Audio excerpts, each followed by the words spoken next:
Yo, once upon a time had a dream.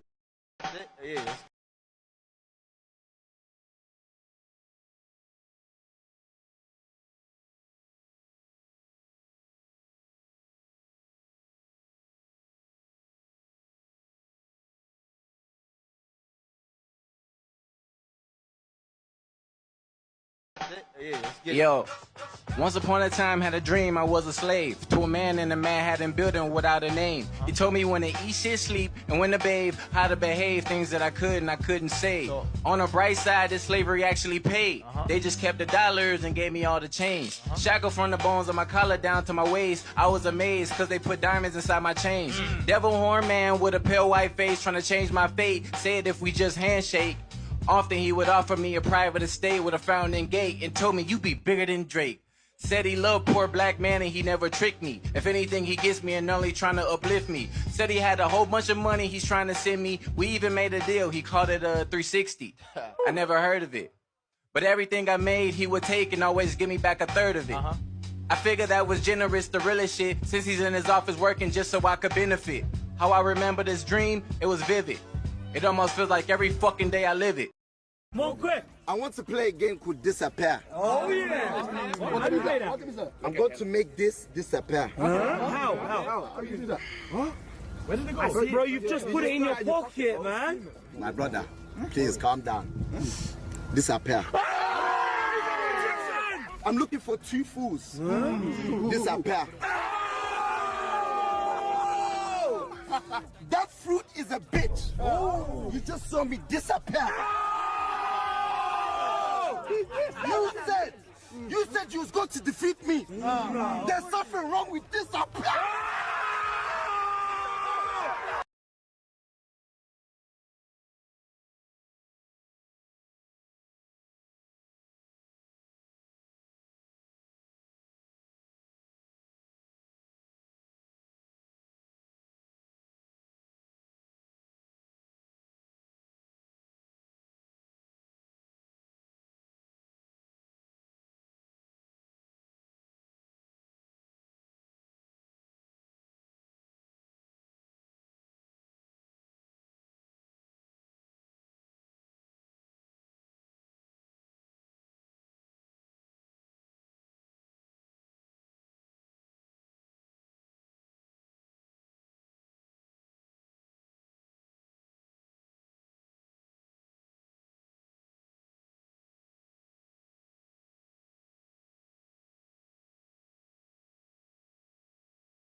I'm in the world but not of it. I praise God every day and I love it. I say what I want and I say what they want. I stand for the truth and what's right and they don't. Life Life is simple, it's no puzzle. Common sense will tell you not to wear a muzzle. Fear no evil, trust no people. When in doubt, shout, I'm a believer. I fear no man, though the world is broken. God, shine your light on me. I fear no man, though the world is broken. God, shine your light on me. Everybody, the left, right, in the middle. Blame my parents because I've been this way since I was little. It used to be normal, now everybody praying to crystals. No wonder why it's so easy for the devil to trick you. They treat you like dogs, hitting muzzles all on your faces, forcing kids to wear them in schools. Doesn't this seem outrageous? They ban Bible scriptures on TikTok. Let's go to Target! Let's go to Target! We need some PlayStations! Let's go to Target!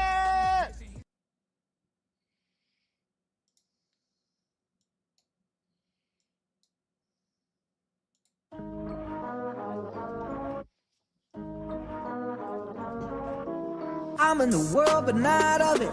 I praise God every day and I love it. I say what I want and I say what they want. I stand for the truth and what's right and they don't. Life is simple, it's no puzzle. Common sense will tell you not to wear a muzzle. Fear no evil, trust no people. When in doubt, shout, I'm a believer. I fear no man, though the world is broken. God, shine your light on me. I fear no man, though the world is broken. God, shine your light on me. I offend everybody, the left, right, in the middle. Blame my parents because I've been this way since I was little. It used to be normal, now everybody praying to crystals. No wonder why it's so easy for the devil to trick you. They treat you like dogs, hitting muzzles all on your faces, forcing kids to wear them in schools. Doesn't this seem outrageous? They ban Bible scriptures on TikTok. Let's go to Target! Let's go to Target! We need some PlayStations! Let's go to Target! All right. Welcome, welcome, welcome. Good evening, ladies and gentlemen. Good morning, I should say. It's morning time. It's Monday night, kicking the week off right. Chaboy, the dreaded conservative. jsurbanadventures. Weighing, how much do I weigh? 210. Weighing 210 pounds. 6 foot tall. 6'1" on Tinder.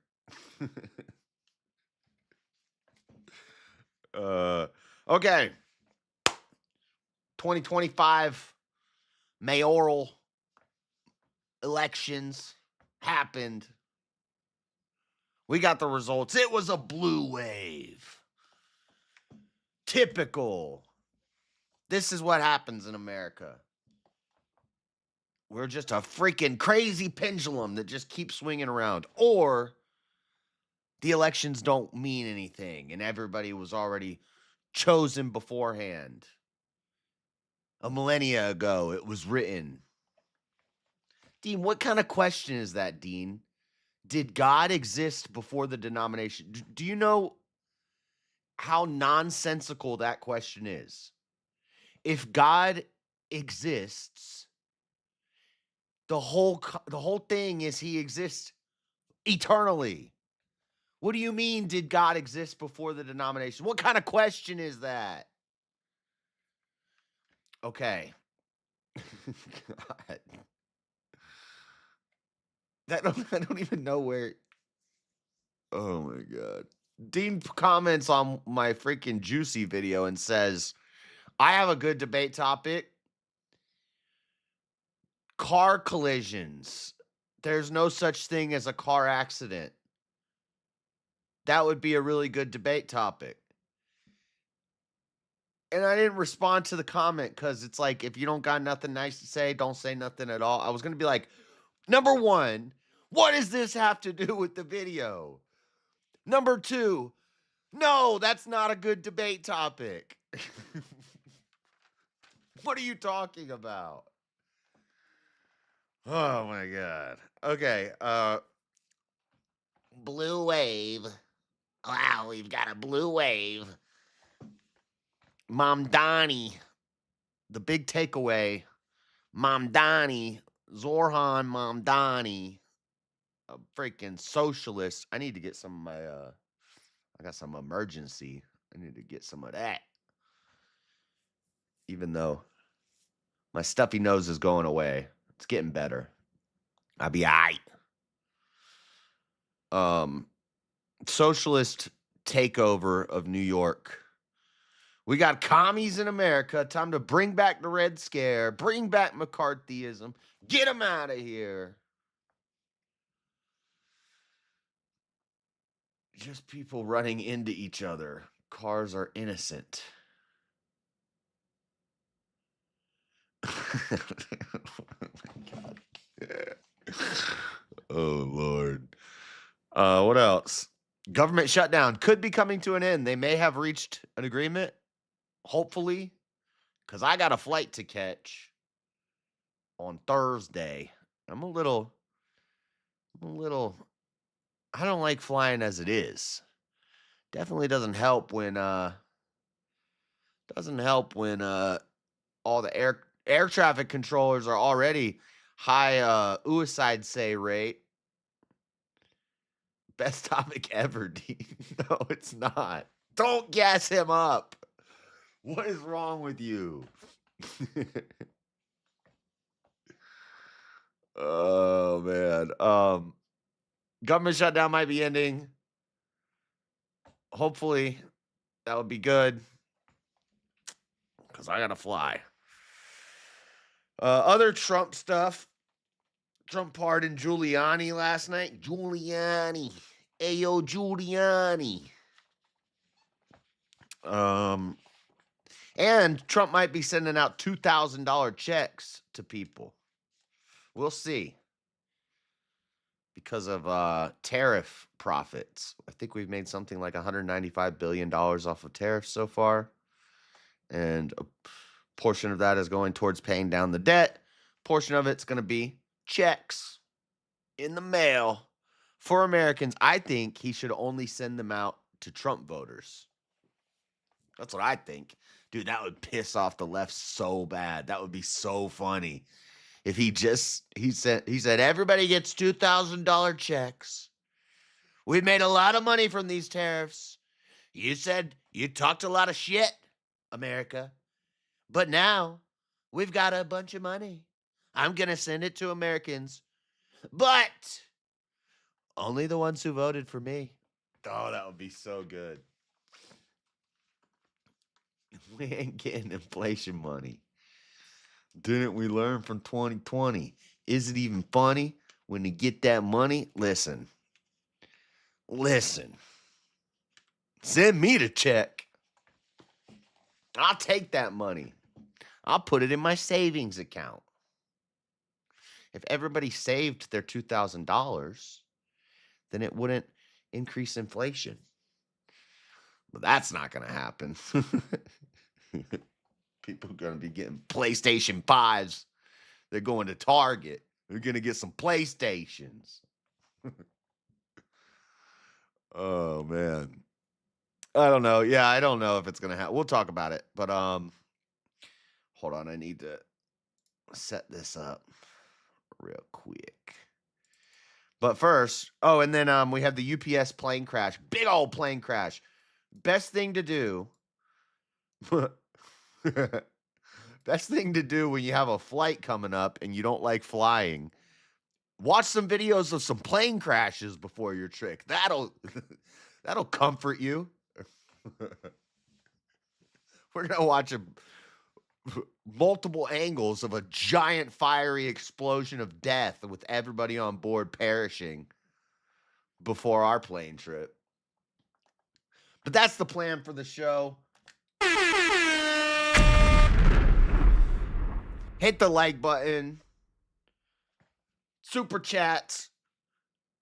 Y'all been slacking on super chats this past month. my dang residuals is down. We need some super chat, but what we really need is some cash apps. Hit up the Cash App for that last minute Debatecon funds money. Last segment of the show, we're doing more Islam research.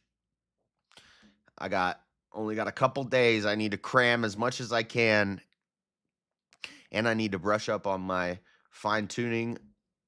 So gravitational constant is 1 part in 10 to the 60th power variables required to be met.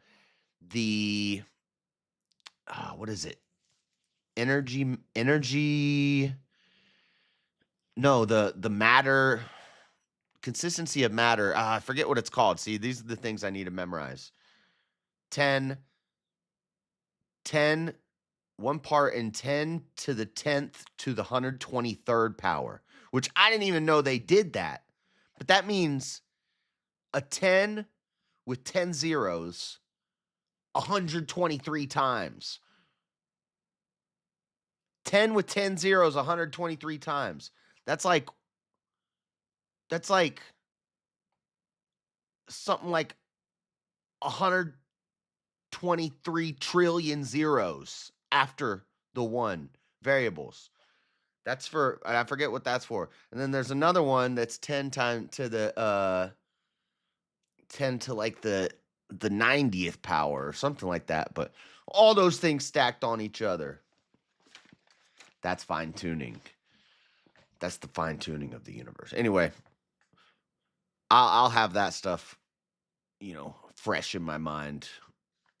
But I need to brush up on my Muslim apologetics. So,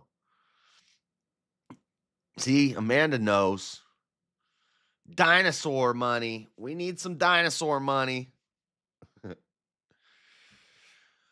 All right, let's watch this video. Let's get into this election stuff. My kids know all those numbers because of YouTube. Good. Nice. Yeah, William Lane Craig's really good. I've always liked Frank Turek, William Lane Craig. Connectalees aren't my favorite. But they're aight.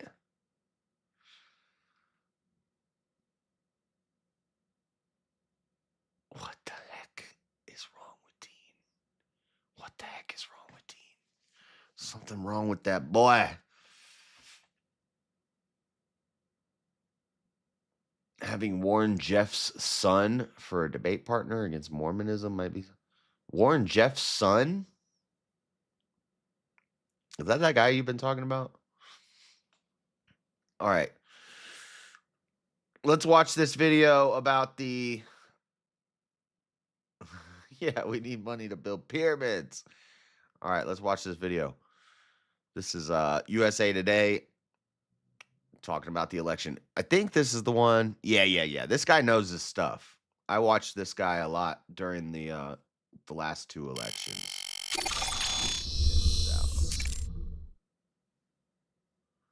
We want to turn to our numbers guy, NBC chief data analyst Steve Kornacki. Steve, let's go inside the numbers and what can we learn? Was this Democratic victory as expected, wider margins than expected? Yes, Savannah. I mean, look, it was 2 blue states where the governorships were on the line, so the Democrats were favored yesterday. This margin, though, in Virginia, this is wider, I think, than a lot of people were thinking. A 15-point spread here for Abigail.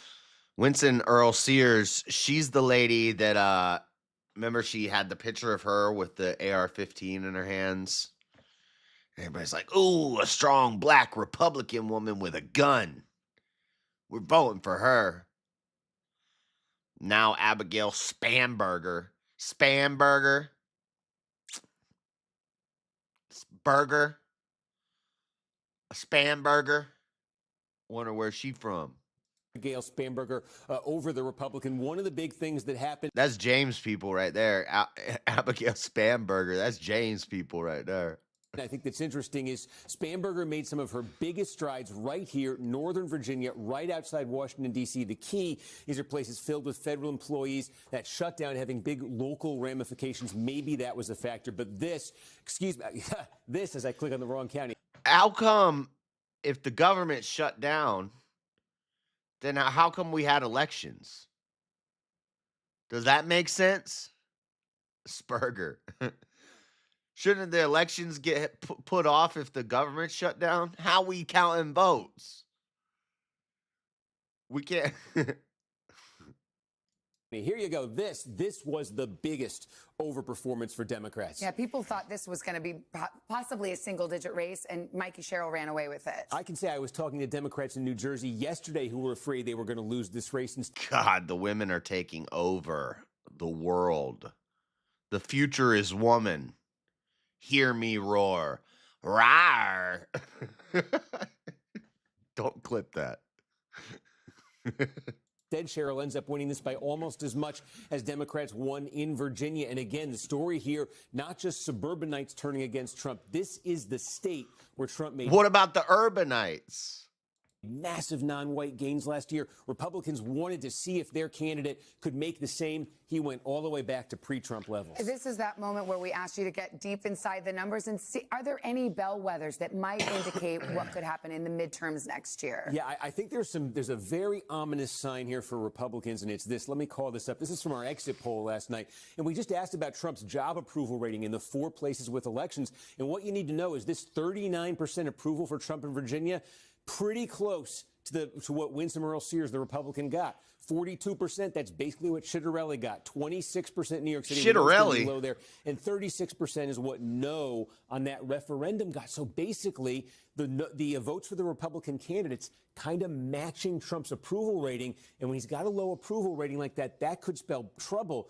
Put it this way, the Republicans can afford next year, you're looking at the balance of the House, 2 seats, a loss of no more than 2 seats. If you get swings like you had in Virginia and New Jersey last night, there are more than 20 Republican-held seats just based on that kind of swing that would be in grave danger. A lot of people see this last year as a battle for the soul of the Democratic Party. And here you I don't know what answers you get when you have 2 moderates win for governorships and then... A lot of people have been saying this is a battle for the soul of America for years. Man, these people ain't got no souls anymore. What you talking about? We sold our soul for some dang food stamps and some Little Debbie cakes and some Mountain Dew. Yeah. And you have a Democratic socialist in New York City. Yeah, it's funny. I hear Republicans talking last night about the New York City race being the key one. I hear a lot of Democrats trying to steer it to Virginia and to New Jersey. I do think one of the stories coming out of New York City is we say, I don't know how much New York City replicates nationally, but it's a very Democratic city. So is this saying something about what's going on inside the Democratic candidate, and will more Mamdani like candidates arise? You mean more commies? This is the number I thought that it was just jarring to me, the age divide. Voters over 45 in New York City, Cuomo won them by 12 points. Voters under 45, look at this, 44. Mark said there's no such thing as a communist or a communist government. Or he said, I forget, I need to find the exact quote. But essentially he said, communism is what happens when everybody is a socialist. Communism is the result of having everyone be a socialist. If everybody's a socialist, then the resulting government is called communism. So when I say socialism and communism is the same thing, and people are like, oh, that's not true, JS, you know, blah, blah, blah. Well, that's what Marx said, and he's the father of it, of the ideology. So shut up. God. I hate being right all the time. Landslide for Mamdani, that youth power that he had behind that movement. Huge story. All right, Steve, thank you very much. Hey, thanks, guys. Okay. All right, let's read some of these articles about the key takeaways. What kind of key takeaways CBS telling us about? Democrats sweep key races in 2025 elections and early referendum on Trump. What to know about Election Day 2025. Democrats scored victories in the 4 major races of the night. The New York mayoral race, the governor races in New Jersey and Virginia, and Prop 50, California's redistricting ballot measure. Exit poll, that's so they can make sure they never lose an election. Josh thinks we sound like Ben Shapiro. Hello, my name is Ben Shapiro, and my wife, well, she's a doctor, obviously, and well, yeah. Exit polling showed voters went to the polls with worries about the economy on their mind, coupled with broader discontent with the state of the country right now. The night saw 2 kinds of Democrats win, hailing from opposite sides of the party. Opposite sides of the Democrat Party? It's almost like the 2-party system has all sorts of different types of parties in it. Duh. I've been saying that forever. Mickey Sherrill, and Abigail Spamberger, both moderates. Yeah, I bet they are. They're women. What are you talking about? Won the governorship of New Jersey and Virginia, while on the far left, Democratic Socialist commie Zohran Mamdani, you looking like a commie. Coming to New York, you trying to take on my salami. Whoa, pause. Pause. I didn't think about that before I said it. Prevailed in the race for New York mayor over the state's moderate ex-governor Andrew Cuomo. Cuomo's a moderate who ran as an independent after Mamdani beat him in the primary. The first person Mamdani quoted in his victory speech was socialist Eugene Debs. And he offered without criticism of Cuomo, declaring, "Let tonight be the final time I utter his name as we turn the page on a new politics that abandons the many and answers only to the few." Turn the page on a politics that abandons the many and answers to the few. Okay. California voters said yes to Proposition 50, which allows state legislators to redistrict before the midterm elections, an effort to counter GOP-led gerrymandering in other states. CBS News polling found those who support Prop 50 overwhelmingly cite opposition to the Trump administration as a reason. Dude, the people voting on that don't even understand what gerrymandering is. I guarantee you that 80% of the people who voted for that don't know what gerrymandering is. They don't know what redistricting means. They have no idea. It's crazy. Watch CBS News 24/7 streaming. Okay, I don't care about that. Trump's takeaway from election results is Republicans have to talk about successes. A day after Republicans faced loss in several states, President Trump said Wednesday he believes his party needs to talk more about affordability, including the successes he believes he's had with containing energy prices and inflation. It's no good if we do a great job and you don't talk about it. And I don't think they talk about it enough, he told Fox News' Brett Baier. The president seemed more surprised by Republican Jack Ciattarelli's loss in New Jersey governor's race, the GOP gubernatorial candidate Winston Earl Sears' loss in Virginia. "I thought New Jersey would do a little bit better than that," Mr. Trump said. Mr. Trump, they're so disrespectful, dude. They say President Trump here, but now they're saying Mr. Trump. Mr. Trump endorsed Ciattarelli, but not Earl Sears, which he pointed out in the interview Wednesday, saying the Virginian didn't really have my support, my big support. "My endorsement means a lot to me," he said.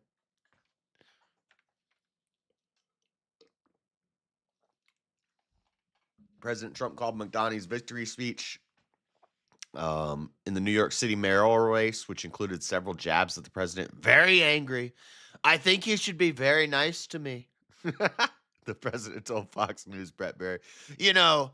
I'm the one that sort of has to approve a lot of things coming to him. So he's off to a bad start. Mr. Trump continued, "He has to be a little bit respectful of Washington, because if he's not, he doesn't have a chance of succeeding." A lot of people they know. A lot of people vote on shit they know about. Yeah, it's crazy. It's going to be hard for me as president to give a lot of money to New York, because if you have a communist running New York, all you're doing is wasting the money you're sending there. Facts, dude. Trump sends message for 2026 midterm elections, a choice between communism and common sense. In remarks to American Business Forum in Miami, Mr. Trump suggested the outcome of Tuesday's elections would mean Americans would face a stark choice. He sought to portray Mamdani's victory as one that defines Democrats, although he did not mention the New York City mayor-elect by name. After last night's election results, the decision facing all Americans could not be more clear.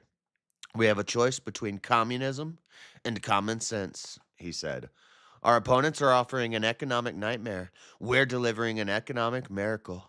They want higher spending for government and illegal aliens. We want bigger paychecks for American workers and American families. And that's what they're delivering. You see that?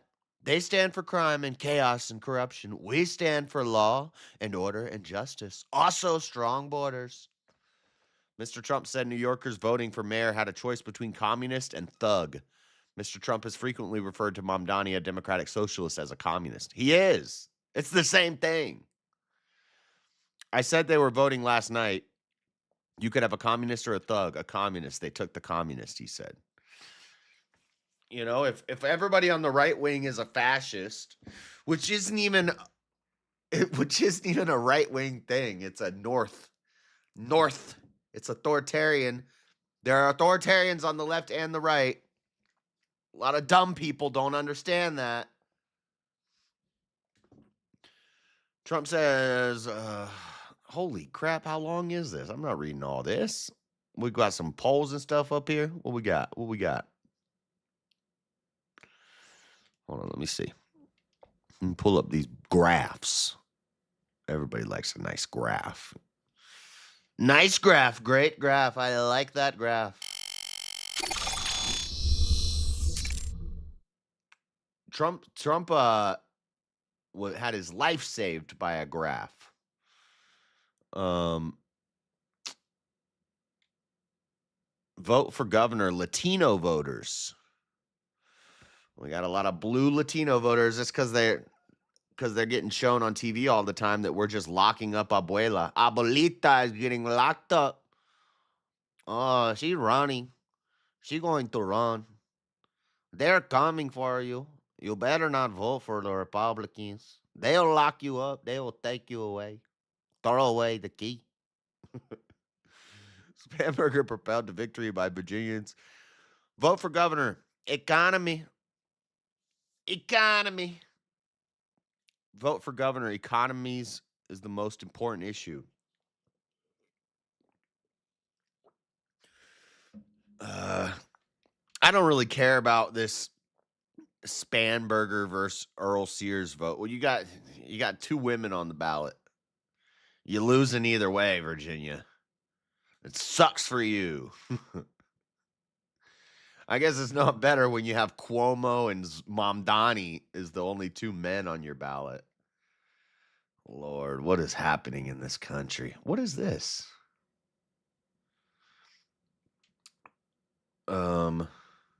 Great graph, beautiful graph, best graph I've ever seen. I don't like these graphs. What else we got? The quad from WCU Quad. Democrats obtained several victories for election. Oh, the World Economic Forum. Yay. Juliet the bugs.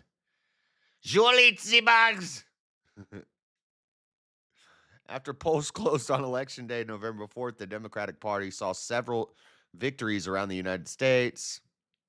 Blah, blah, blah. PA Supreme Court retentions. On Pennsylvania's ballot, 3 Democrat state Supreme Court justices were up for retention. Justices Christine Donahue, Kevin Doherty, and David Wecht. Without these justices' retention, the Pennsylvania Supreme Court would have 2 Democrats and 2 Republicans until the end of 2027, essentially making it so all court decisions would be deadlocked. This would have greatly impacted any major legal decisions and prevent legal precedents to be created, as these legal decisions need the agreement of at least 4 court justices. Now, Justices Doherty and Wecht will serve another 10-year term, while Justice Donahue will serve until 2027, when she will reach the mandatory retirement age for justices, being age 75. This win is especially important currently, as it was these justices who struck down the 2011 congressional map in 2018, which they ruled to be unconstitutional. Everything's unconstitutional. And gerrymandered in favor of Republicans. With the Democrat-controlled state Supreme Court, it further prevents Republicans from creating a trifecta between the courts, the House and Senate, and the governorship, which would make it difficult for redistricting to affect Pennsylvania in the wave of redistricting efforts before midterms. The state Supreme Court also overturned a decades-old ban on Medicaid dollars going towards abortions, based a precedent set in 1985 that considered physical characteristics unique to one sex exempt from being considered a form of sex discrimination under the state constitution's Equal Rights Amendment. Overturned Medicaid dollars going towards. Oh, they overturned a decades-old ban, so not based. So they want to make sure Medicaid dollars go to abortions, because you can't have a ban that only affects the women. Abortion affects men too. That's half their baby. That's half their kid. You got to go half on a kid. You want to go half on a kid? Yerb. Mike Sherrill, U.S. Representative for New Jersey's 11th District, won the state's gubernatorial election. Due to her win, New Jersey's governor seat remains blue, succeeding current Democrat Governor Phil Murphy. She won against Republican Jack Ciattarelli, with this being his third bid for the governorship, winning 56.5% of the votes. She is New Jersey's second female governor after Christine Whitman, but is the state's first female Democrat governor. They always got to tell you it's the first woman. First woman, first black woman, first gay black woman, first gay black handicapped lesbian woman, first gay black handicapped mentally ill elderly woman, transgender woman, first woman with a penis elected into office. Virginia elects first female governor. See, another one. They love doing this. They got to make sure you know it's the first woman. Virginia elects first female governor. Oh, so Winston Earl Sears is the current lieutenant governor of Virginia. Oh, serving with Glenn Youngkin. Yeah, Glenn Youngkin won. But Earl Sears is lieutenant governor. Okay. All right. Glenn Youngkin. Zoran Mamdani becomes the New York mayor. Let's see what Fox is saying. We got some left-wing propaganda.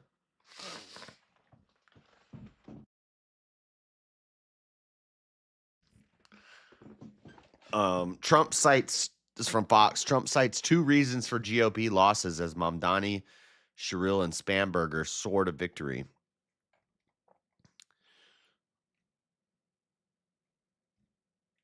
Where's the article? Shine bomb and her Morena party because they know that she's compromised. Oh, Morena party. Oh, they throw a bomb in our Morena party. It's La Migra. They're coming to get her. We will run. We are very good at jumping fences. We're very quick. We are speedy. Ándale, arriba. What's that video have to do with the dang article? Political reactions are pouring in following Zoran Mamdani's mayoral victory in New York City. Where's what the heck is the article? Where's the article? The heck? Senator Cruz says election night was a disaster, and New York City elected a communist jihadist on Hannity. Damn.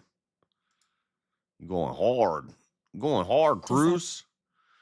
You going hard, Cruz? We ain't watching that. Texas Senator Ted Cruz joined Fox host Sean Hannity react to Tuesday's elections, calling it an electoral blowout and warning Republicans not to grow complacent. Last night was a disaster. The results in New Jersey were disastrous. The results in Virginia were terrible. The results in New York, Comrade Mamdani is the face of the Democrat Party. Oh, man, we're fucked. I always said Trump just delays the inevitable. He's just a little buffer, a little short buffer, separating us from being full communist gobbledygook country. No offense, but it sounds like some fucking commie gobbledygook. Why are they showing the same thing twice? Press Secretary Carolyn Leavitt claimed on Tuesday during a press briefing that mail-in ballots were being filled out with other people's names, including the names of illegal immigrants in California. Not surprised. I actually didn't even save the article, but I saw an article about that where they were voting to count the mail-in ballots after the poll closing. Not surprised there. Shocker. ADL chief warns New York City Mayor-elect Mamdani poses a clear and present danger to the Jewish community. The head of the Anti-Defamation League issued a warning. Shout out ADL. You guys watching yet? You start watching my show yet? I don't think I got much to worry about with the ADL. We love the Jews around here. I got more to worry about from like the SPLC. You hear me? Hundreds of thousands of Jewish New Yorkers are alarmed, and that anxiety is well placed, said ADL CEO Jonathan Greenblatt. Greenblatt. Mamdani was declared the winner of the mayoral race Tuesday night, defeating former Governor Andrew Cuomo and Curtis Sliwa. The self-described Democratic Socialist has faced intensifying scrutiny for past remarks labeled anti-Semitic by opponents. We have learned as Jews over the years to believe people when they tell you they're going to do something like that, like take them at their word, Greenblatt said Wednesday. This mayor-elect, if you will, has said things and committed to do things that may very well make this environment even more unsafe for Jewish New Yorkers. They're going to cut the string. Greenblatt noted he's seen a rise in anti-Semitism in the city and that New Yorkers are now on edge with the election of Mamdani. Yeah, I hope they crash and burn and they get what they voted for. And then maybe people will learn a lesson. But the way the media works and how stupid people are, even if New York crumbles over the next 4 years, they'll still vote for commies because they're retarded. A busy first day as your mayor-elect, early morning interview, transition announcements, and meetings. More to say on all of it tomorrow. Here's Zoran with AOC. Looks like he's sitting down eating some food with his hands. With AOC. Oh, Lord, have mercy. 5 takeaways. 13-minute listen from NPR. I don't want to listen to the whole article. We'll just read these 5. It's still the cost of living, stupid. What? Who's stupid? You stupid, NPR. Aren't you guys shut down yet? It's still the cost of living, stupid. Prices. Affordability was a through line in most of the races Tuesday. President Trump's lack of focus on it likely hurt his party as voters overwhelmingly sided with Democrats on the economy. No, people are sick of protests every single weekend, a bunch of crazy people blocking traffic and standing in the street and spitting in people's faces, being degenerates, being violent. They're sick of it, and they think, well, at least when there's a Democrat who doesn't do anything and he's dying in office, he's basically a corpse on a stage, At least then we don't have protests every weekend, and we don't have assassination attempts, and we don't have Abuelita getting locked up. You show them all this crap on the news, you have all these protests every weekend, and people overreact. And then the pendulum swings back. And you'll see some blue person will get elected, and you're not going to see Trump supporters and Republicans marching down the street every weekend, shooting people in the street. You're not going to see that. No comment. Republicans still have a Trump problem in two different ways. Republican candidates are in a quandary. Trump is unpopular and a drag with independents, but without him on the ballot, they continue to have problems turning out base voters. Base voters. The Trump slump with Latinos appears to be real. Trump made inroads with Latinos in 2024, but that has slid backwards. Latinos chose Democrats in the governor's races by 2-1 margins. Yeah, probably the illegals. They figure out a way to let the illegals vote. That's how they do it. The redistricting arms race is on. The Democrats got a boost Tuesday on that front. Yes, on Prop 51 big, giving Democrats a chance to counterbalance GOP efforts to squeeze out more Republican House seats. It was a big win for California Governor Gavin Newsom, too. The Democratic Party will have to wrestle with its identity over the next year. From Zohran Mamdani as mayor of New York to Abigail Spanberger for Virginia governor, there's going to be a real debate on how best for Democrats to present themselves to win in next year's midterm elections. Just get a black woman communist, and you'll win. That's all you got to do. That's it. You get dang Rashida Tlaib up there. Get some dang AOC action. People will vote for him. Man, I don't know. I don't know what's going on in this country anymore. Let's look at Mamdani, some of his policy plans. I know we've done this before, but just a reminder of some of Mamdani's platform promises. Rent freeze. Freeze rent increases for rent-stabilized apartments. Free and faster buses. Make public buses free and improve the speed and efficiency of the bus system. We did they were talking about doing this in Salt Lake City, and we did a whole thing talking about it. The public transportation, at least here in Salt Lake City, I don't know so much about New York, but the public transportation system here in Salt Lake City runs in the red already. It's not profitable. They lose money through it. So making it free means a bigger loss, means more demand on the taxpayer. And here's what people also forget. People forget, man, it leads to more homeless crackheads sleeping on the train all day. Yeah, it does. They already do it, but now they're going to be doing it legally. They'll just hang out on the train all day during the winter. It's nice and warm. See it all the time. Universal child care. Provide free universal child care for all residents. This all sounds really nice. City-run grocery stores. Create city-owned grocery stores to make food more affordable and accessible. What's the documentary I was watching? I think it was about Venezuela, where they have city-owned grocery stores or state-owned grocery stores, government-ran grocery stores. And you go in there, there's like one option for every item, and it's like the state-approved option. So it's not like, now people say that in America we already have too many options. Like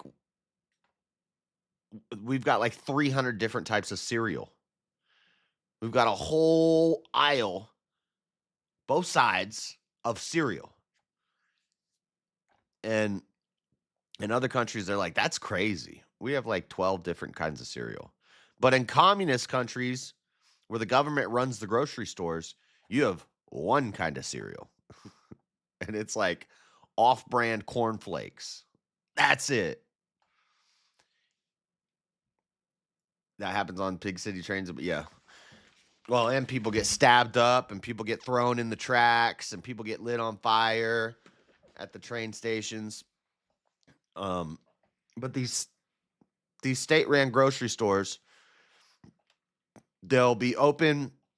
They have weird hours that they're open. People will wait in long lines outside. As soon as the doors go open, they rush inside. They get their stuff. You have no options. You got one type of everything, and everything is limited. The choices are limited. Frosted mini shredded wheat. Pink frosted mini shredded wheats. There's 18 different kinds of shredded wheat you can get.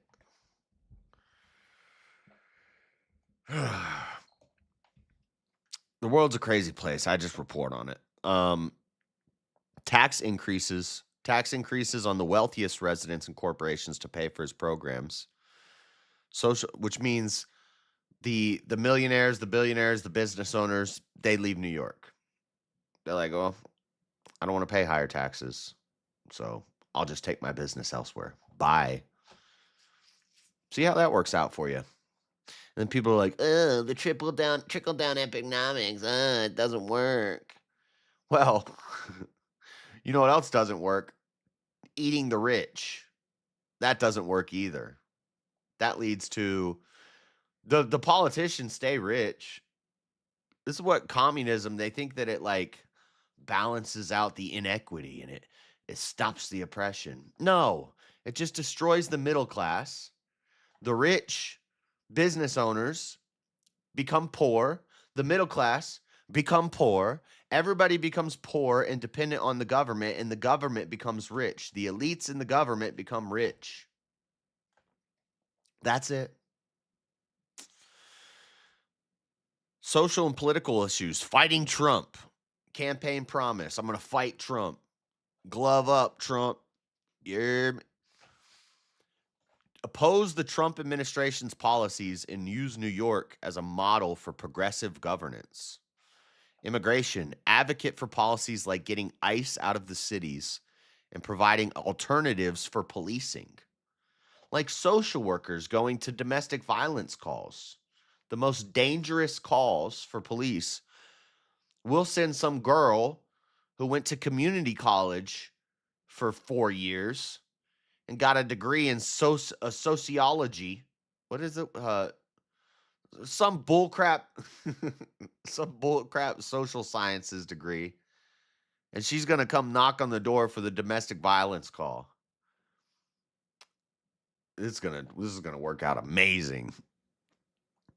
Affordable housing production. Increase the city's production of affordable housing, potentially aided by the rent freeze policy. Our mayor's always doing this. Look at this new affordable housing unit we're building. We're going to have 200 new affordable housing units. You go in the comments, everybody's saying the same thing. By affordable housing, what do you mean? You mean $1,500 a month for a 2-bedroom, tiny-ass apartment in the hood? She'll say new small family housing available. And it's like a little ass apartment for $2,000 a month in the hood. Like, that is not single family housing, Mayor. And everybody says it in the comments. Everybody's like, that's not single family housing. That's not starter homes for families. Kids need a yard to play in. They need to be near good schools.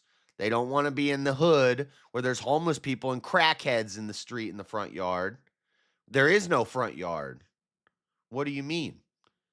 They're trying to do communal style living where you got 5 bedrooms and 1 shared living space with a locker room style restroom situation.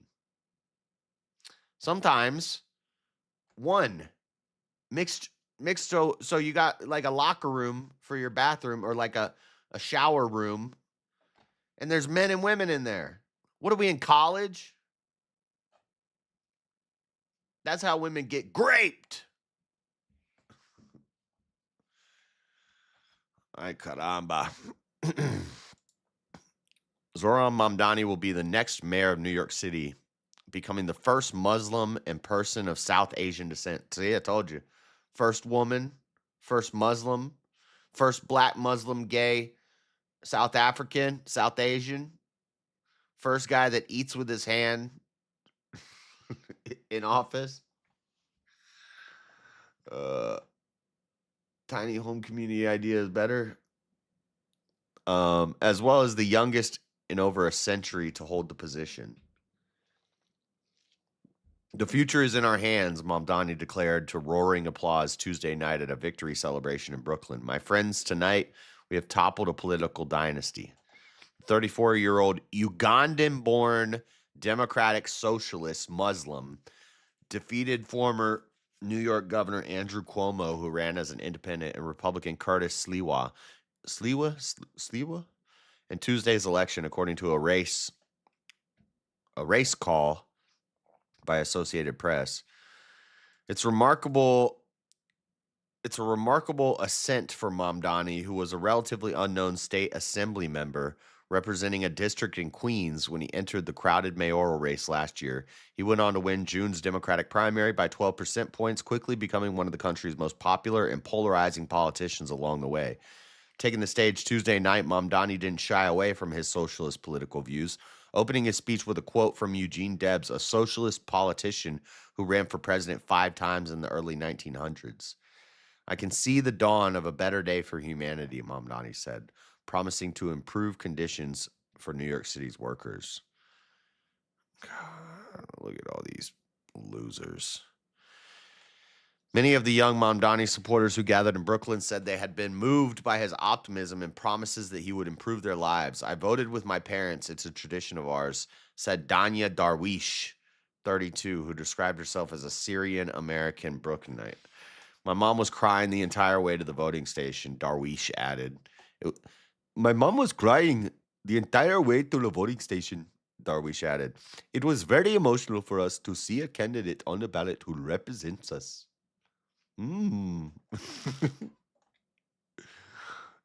man. Thank you. Come again. Some of the Mamdani's main campaign promises include making the city's buses fare-free, freeing stabilized rents, providing universal childcare, increasing the minimum wage by 2030. That always works out great. And lowering the cost of living by raising taxes on big corporations and the wealthiest 1% of New Yorkers. Mamdani has also said he would stand up to President Trump, who was frequently criticized and mischaracterized Mamdani as a communist and repeatedly threatened to slash New York City's federal funding if he won. Let me look something up real quick.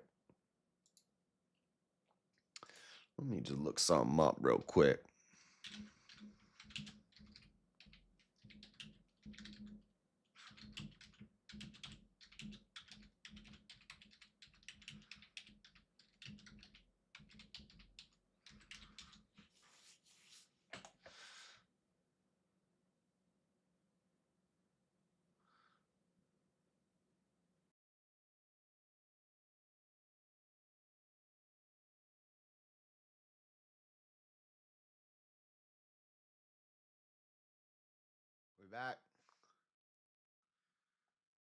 Check. Oh.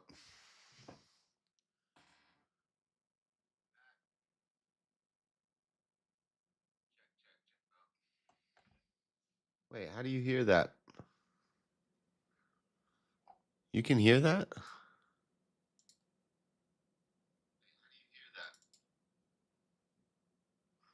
Check. Oh, yeah, okay, mic's working.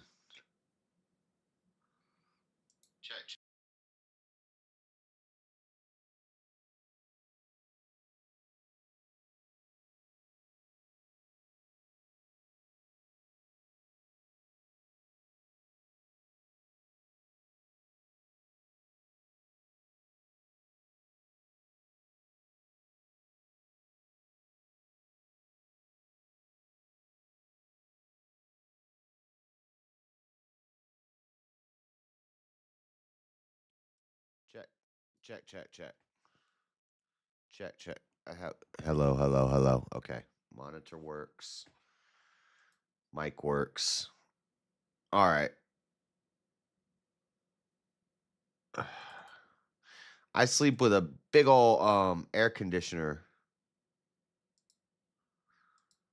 running for the white noise. And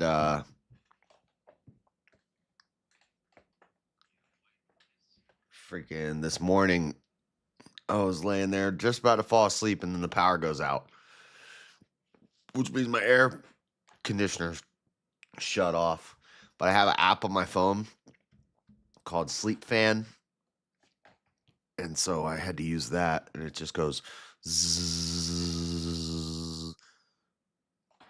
Pause on that sound effect, but yeah, a box fan works. You can point it away. Oh no, I'll point it. I'll have it like right next to the bed, blasting in my face. I also like the air. I like it cold, but anyway, the power went out. I woke up, the power was back on. Yeah, there's an app for everything. Yep. And now the power just went out again. So it might go out again. I don't know. I don't know if they're working on some lines or something around here.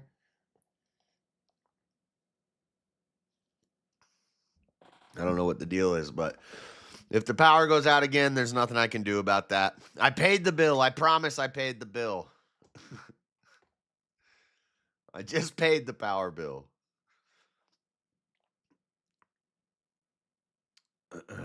Okay. All right. I think I'm done with this Mamdani stuff anyway. Let's move on to the government shutdown updates.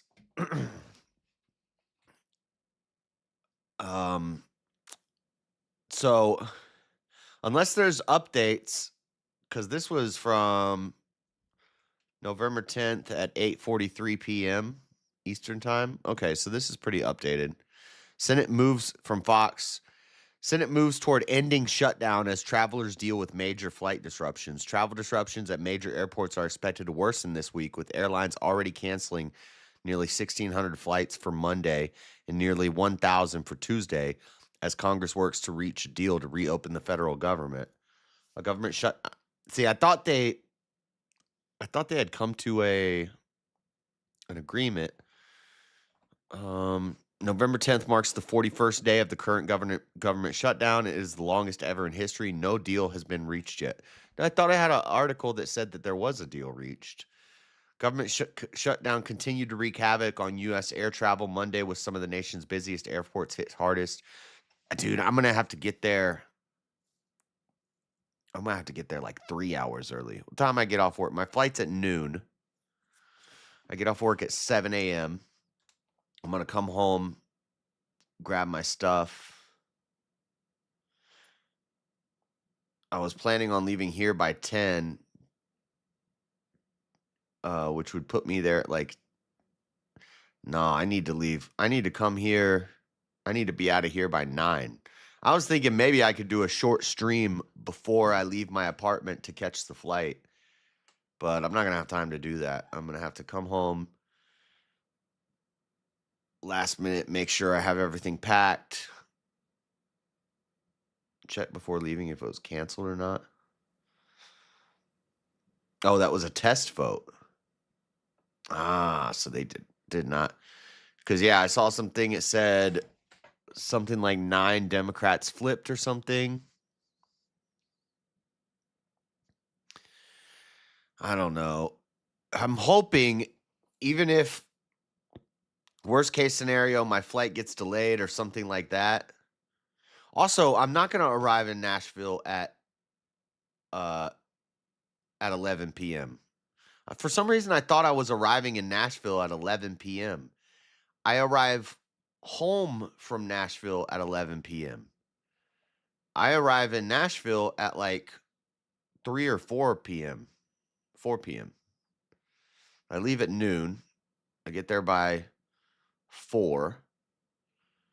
It's a 3-hour flight, but we're jumping ahead an hour. So it's like 4 hours. So even it, and that's Thursday. So even if there's like a bad delay,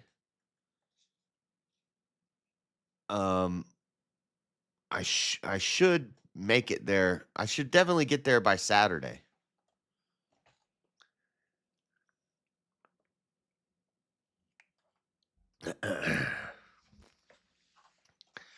But now I'm stressed out about these dang air traffic controllers and this plane.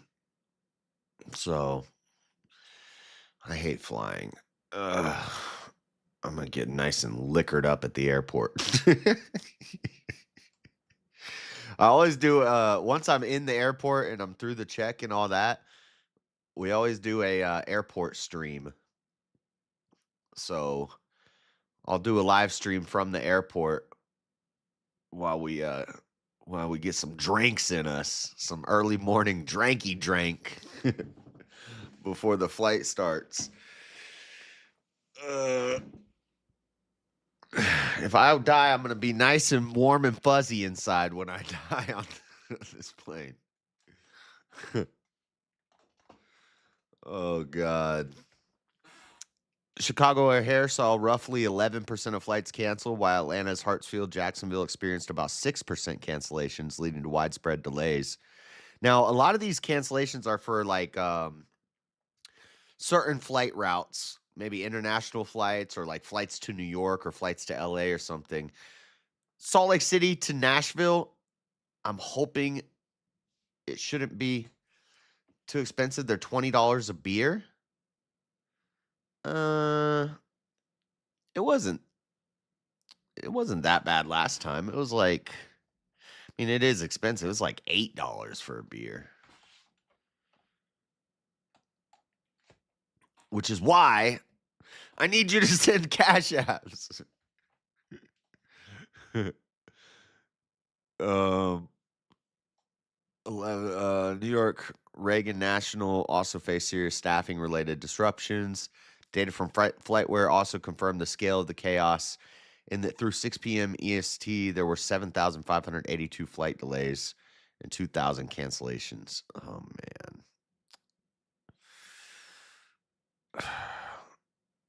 man. I mean, I'm going early enough that even if my flight gets canceled, I have a transfer or something to another flight. The worst part about that is you end up having to sit in the airport for like 6 hours, 8 hours. Take your own flask. You can't take a flask into the airport, can you? You can't walk through the security at the airport with a flask, can you? Is that a thing?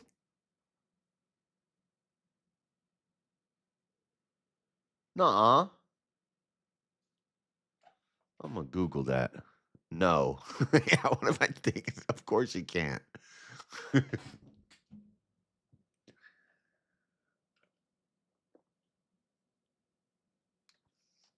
Lord Spike's gonna have me getting damn arrested by airport security. I wouldn't try it. Yeah. What are you doing to me, Lord Spike? Dang. A pilot's in-flight announcement has gone viral after he urged passengers to take action amid the government shutdown. I don't really care what your political persuasion is, but you should really call your senator, he said over the airline speaker and while on the runway at New York's LaGuardia Airport. I'll tell you this is costing the airlines millions of dollars, and just think of 30 airplanes with one engine running. It's going to take at least 90 minutes to take off, he said. Dude, why would you tell people that? Why would you tell people that on a plane? That's ridiculous. That would piss me off. Not the 90-minute thing. You saying that, pilot man. It's frustrating. It's really frustrating for me because right now it's going to cost about 2 hours of our lives on the ground before we even take off, spend all that gas, all that money, and it just rolls into the rest of the system. He added, there are 30 planes in front of us on the runway, the pilot said. Wow. Wow, wow, wow. Wow, wow, wee, wah. Huh. And both sides are blaming both sides Like, I think my theory is they're trying to keep it shut down through the holidays to get people really pissed off against Trump. Mile High Club, boy. I know, you could almost get there faster driving. Fill those tiny travel bottles for shampoo with whiskey. Don't stop telling me to do stuff that's going to get me damn arrested. No. Dude, I get so scared every time I go on a plane that maybe at some point I might have like dropped a roach or something. And I don't even smoke weed like that anymore, but occasionally I do. And maybe at some point I like some crumbs fell out of a bowl in my bag, or like a joint roach is in my backpack that I forgot about somehow. One time, like this was like 6 months ago, Shane gave me a little bag of some ganja, and I stuck it in my wallet. And later I was like, oh yeah, Shane gave me that. Where is that? And I was looking for it and I couldn't find it. And I searched my whole apartment and I was like, I probably stuck it in my wallet. That's usually what I would do. And I searched my wallet. I didn't find it. Searched my apartment. Didn't find it. For weeks, I kept thinking about it. I was like, where is that? Where is that? And I went through my wallet multiple times. And I went through my apartment multiple times. And then one day, I pull a card out of my wallet at the gas station and the dang bag pops out. And it was in my wallet the whole time. I checked my wallet like 4 times and did not find it. And then it was like months later, I pulled it out and there it is. Stuff like that freaks me out. I'm like, dang, man, I don't want to go to the airport and something from like 3 years ago is in my backpack.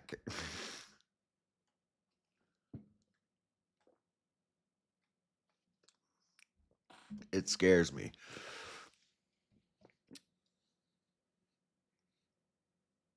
I've brought flour in my checked bag every time going to Georgia and always had my flour oil vape in my purse. I was good. Dude, you're fucking crazy. You're crazy. I would never do that. I knew a girl that would do that too. What girls always tell me this. Girls are like, yeah, every time I fly, I got something on me. Like, you are crazy. No, I would never try that. No, I'm scared. I'm scared like maybe like I stepped on a baggie or something and it's going to be stuck to the bottom of my shoe. Y'all ladies are wild if you're doing that. Yeah, that's wild. I would never do that.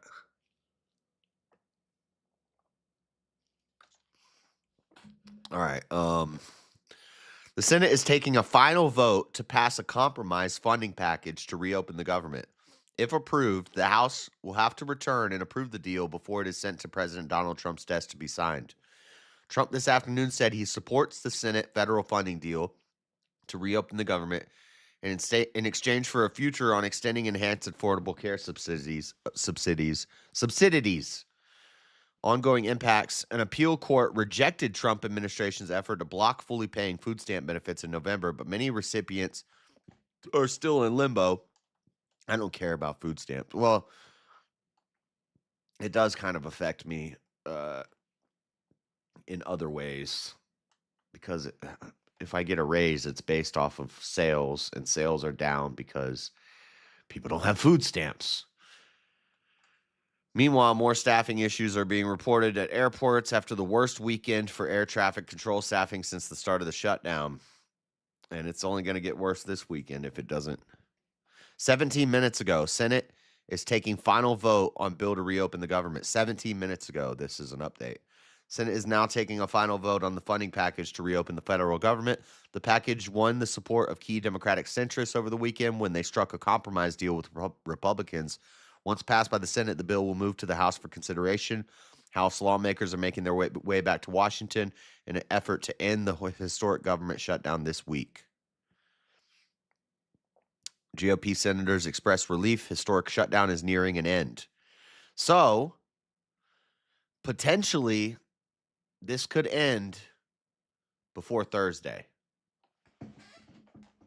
See? You see? See what God does for me, man? God's like, my boy JS taking a flight. We can't have the government closed if he's on a plane. He's already scared of planes. We're going to make sure we open this government. Hold on.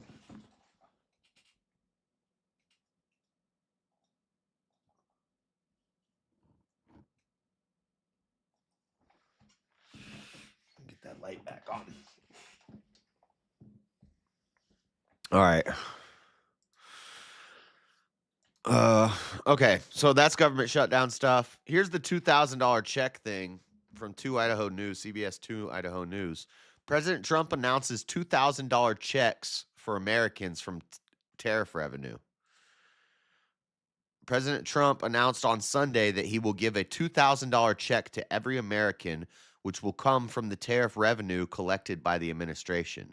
A dividend of at least $2,000 a person, not including high-income people, will be paid to everyone, Trump wrote on Truth Social, adding that those against tariffs are fools.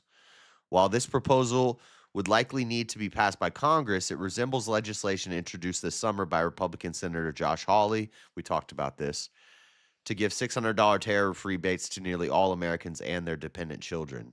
Dang, I wish I had some kids. Let me go half on a kid real quick before these checks come in, you heard me? While this proposal would likely need to be passed by Congress, it resembles legislation introduced this summer by Republicans. I already read that. My legislation would allow hardworking Americans to benefit from the wealth that Trump's tariffs are returning to this country, Hawley said. In August, Treasury Secretary Scott Bessent told CNBC that the administration's priority is to use the tariff revenue to pay down $38.12 trillion in national debt. On Sunday's social media post, Trump also said that the administration would use the tariff revenue to pay down the enormous debt. We are now the richest, most respected country in the world, with almost no inflation and a record stock market price. 401ks are highest ever. We are taking in trillions of dollars and will soon begin paying down our enormous debt. $37 trillion, Trump wrote. According to the September statement, the Treasury Department has collected $195 billion from tariffs in the first 3 quarters of the year. This announcement from Trump comes amid the Supreme Court's skepticism on the legality of the president's use of powers to impose tariffs on almost every country in the world. Trump has continually blasted the Supreme Court's positions on his tariffs. Following his post announcing the $2,000 dividend, Trump created another post writing, "Without tariffs, we have none of the following, just posted truth." Earlier this year, Trump announced tariffs on trading partners, including China, Canada, Mexico, and the EU. When questioned about Trump's social media announcement, Bessent told ABC News on Sunday that he had not spoken with the president about the plan for $2,000 checks, but said that stimulus could come in many forms. I don't know. It's looking like it might happen. I think he should just give it to Trump voters. How about instead of 2,000 to everybody, give 4,000 to all the Trump voters and none to all the commies? That would be awesome.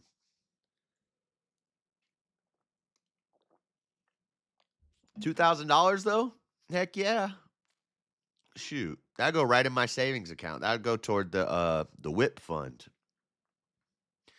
We spent a lot for this Debatecon trip. I raised the money with you guys' help, so it hasn't like impacted my savings or anything like that. But that's still a lot of money that you guys helped me raise that I spent, or I will be spending. But now after this, I'm probably not making any purchases for a while. We're just going to be saving money for a vehicle. Probably not going to get an Escalade, even though I want one.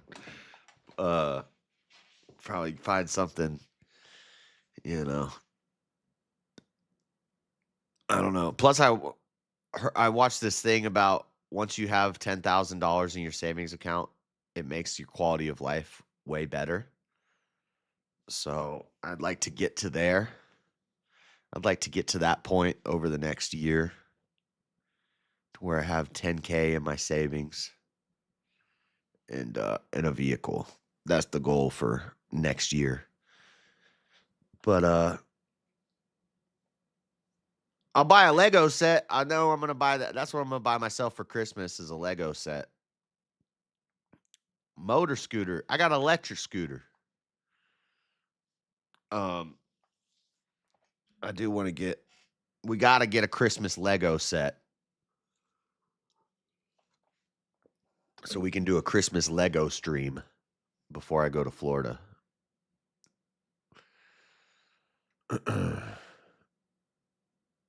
What are you talking about, Dean? You're a crackhead, dude. All right, let's watch this. Morning, oh, shoot. Wait. Okay. So $2,000 checks, government stuff. Now, this plane story. Let's watch this. This is this UPS plane crash. Watch this. This is probably the worst thing I could possibly be watching and talking about before I have a flight. But get ready, because which one are you thinking about? Which one am I thinking about? Which Lego set? Oh, I don't know. I like buying sets that are over 1,000 pieces. If I'm gonna do it, I might as well be a big one that's gonna take some time. But I don't know. There's no good 1,000-piece sets. There's some cool like Technic cars that they're actually cheaper than the regular Legos. The Lego Technics.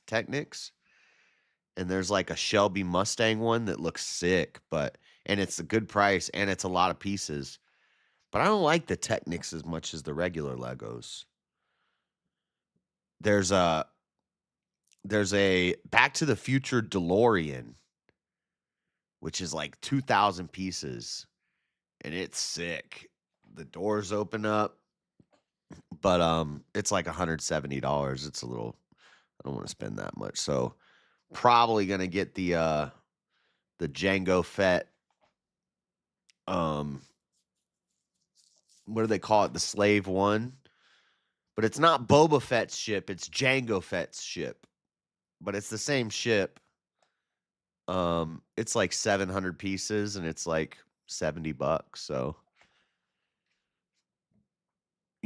good price. It's not a 1,000-piece set, but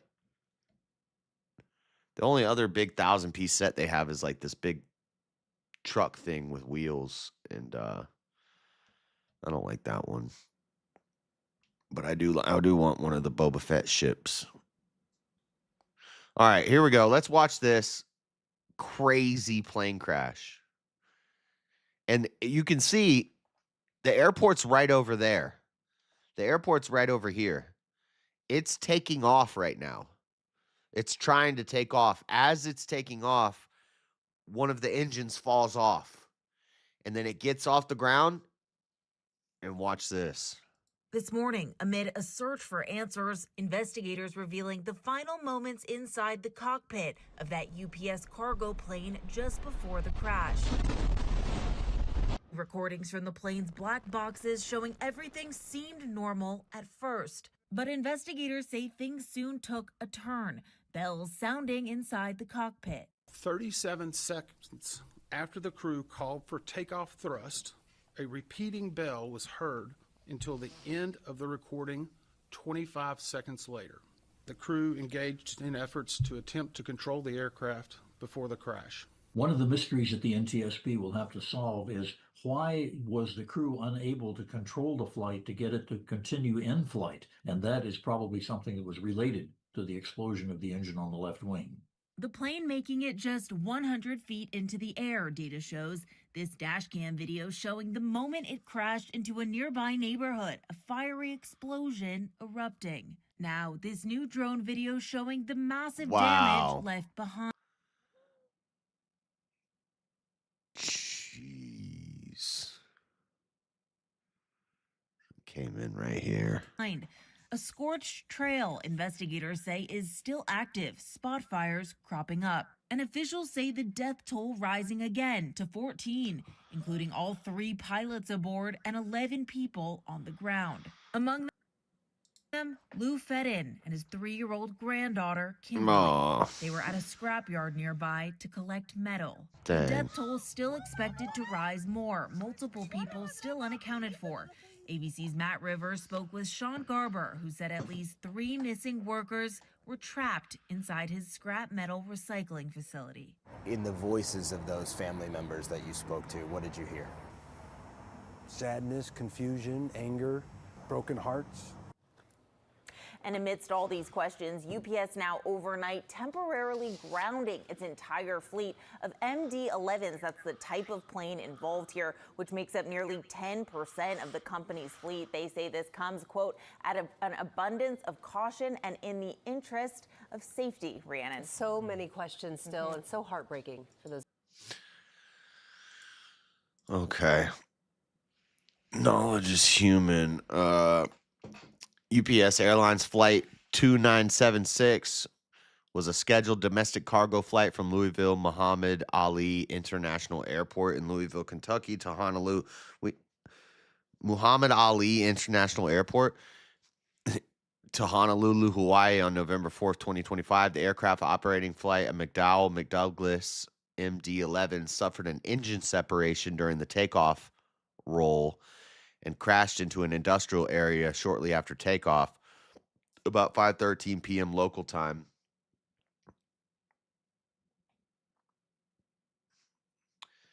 What state was that plane crash? Kentucky. Killed 14 people, including all 3 on board the aircraft. So there was only 3 people on the plane. The majority of the people killed were people at that scrapyard and in that industrial area. The accident is being investigated by National Transportation Safety Board. UPS Airlines is the United States' second largest cargo airliner after FedEx, founded in 1988. Flight 2976 was a scheduled domestic cargo flight operated by UPS Airlines from their hub in Louisville Airport in Louisville, Kentucky, to an airport in Honolulu. Flight was operated by Captain Richard Wartenberg, who was retired U.S. Air Force Lieutenant Colonel with the 445th Airlift Wing, First Officer Lee Truitt, and Relief Officer Captain Dana Diamond. Officials believe the death toll after the Kentucky UPS plane crash will stand at 14. Officials in Louisville, Kentucky believe the total number of people killed after a UPS plane crashed in a ball of flames earlier this week will stand at 14. In a statement posted on social media Saturday, Louisville Mayor Craig Greenberg said the total number of victims found at the crash site, 13, matches the number of people reported missing to Louisville police after the crash. Another person who was taken to the hospital also died. Together with the victim who passed yesterday in the hospital, we believe the total number of victims will be 14. We pray that there are no more victims. Crew works for days searching for victims through half a mile of charred debris.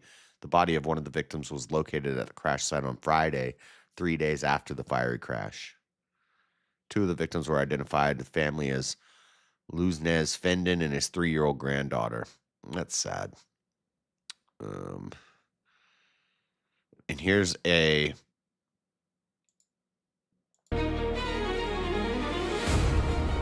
This is a digital recreation of what happens. So as it's taking off, the engine explodes and falls off.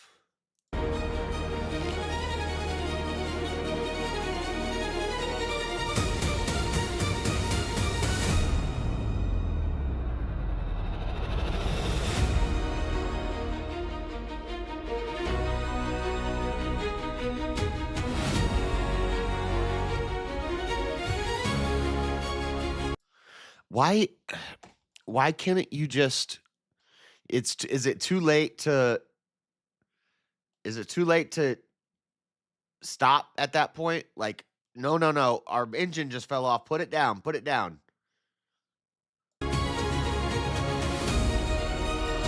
I guess not. You'd go right into these buildings.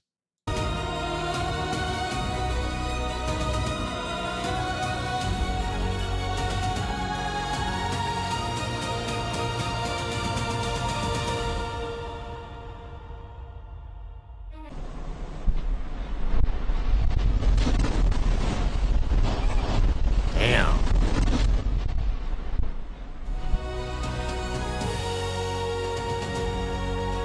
This music is not the right music for this. This is like victory music. That's crazy. Repeating bell sounded inside cockpit seconds before deadly UPS plane crash.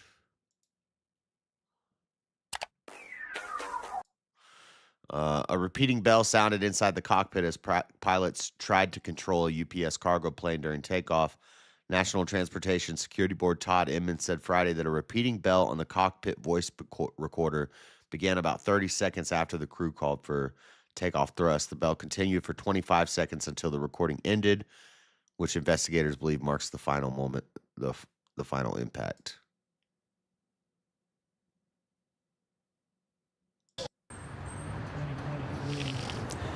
Well, 48 hours since the catastrophe, members of the Metro community met to lean on one another and remember all the lives lost Tuesday. They started their vigil at 5:14, the reported exact time of the crash. Wave News reporter Julie Richardson has this report on an evening overflowing with sadness. The Lord is my shepherd, I shall not want. He makes me lie down in green pastures. He leadeth me beside the still waters. That's Psalms 23. Or UPS in and of itself. Psalm 23. We're still one big family, and that family grew a little bit smaller. Adam Jackson says he works for UPS and left the site of the crash shortly before it happened. Jackson tells me he usually takes Grade Lane home, but didn't on Tuesday because of traffic. We get our son together for school, and my wife was holding him in tears, and I was like, what's wrong, hon? And she just thought about, that brief moment before I had actually called her on my way home that, it would just be, it flashed before her eyes that it would just be them, and there was a lot of that going around for a lot of folks that day. Jackson was among community members who showed up for a vigil Thursday night to remember the victims killed in connection to the crash. And for many, even if they weren't directly impacted, the crash was and still is traumatic. When I heard that a child died, that hit me hard. I choked up a few minutes ago, and it was emotional. It was overwhelming. Words I can't describe. Part of the vigil, these crosses for people to sign dedicated to the crash victims. Lutheran Church Charities provides the crosses and sends them to disasters and tragic events across the country. Clyde Lang, who lives in Louisville, just started building the crosses for the company a few months ago. Lang never imagined some of the first crosses he made would be for a tragedy so close to home. It's sad that it has to happen in my community.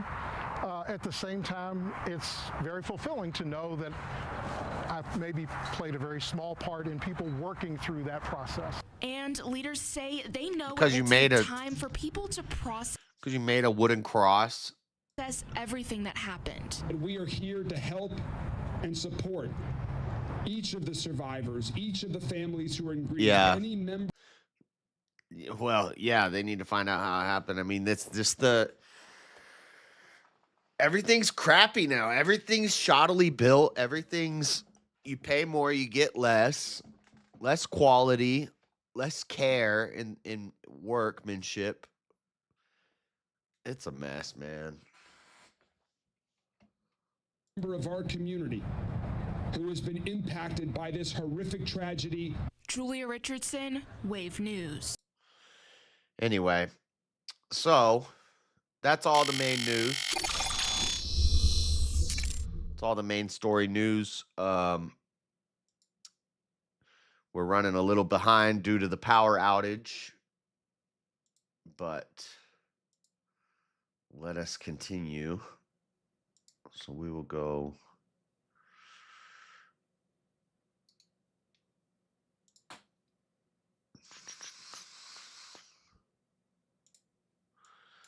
We'll go right here. Not a lot of memes today. I got some weird memes that I told the Discord I need memes, and Goon sent me some retarded memes.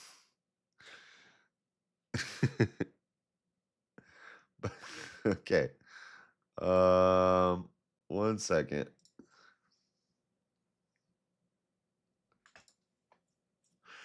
Boom, bam, bam, boom.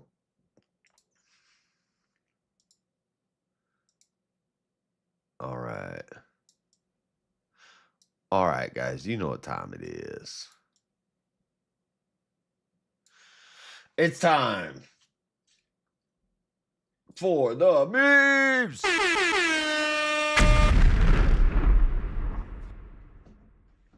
That explosion hits a little different.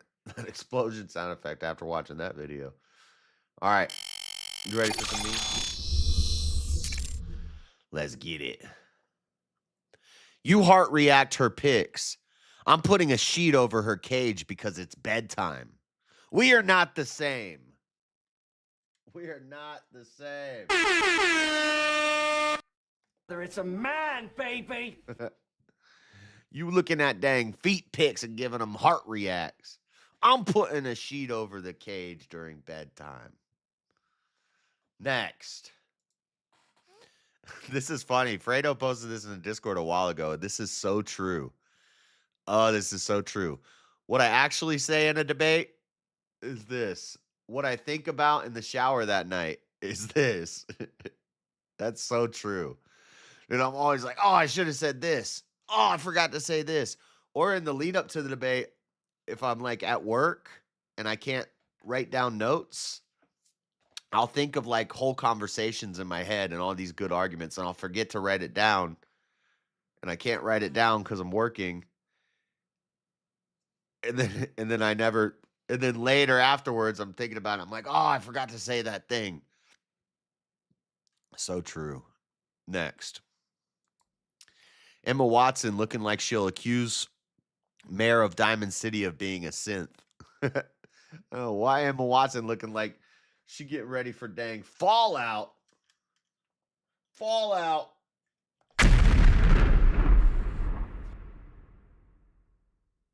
Emma Watson's cute.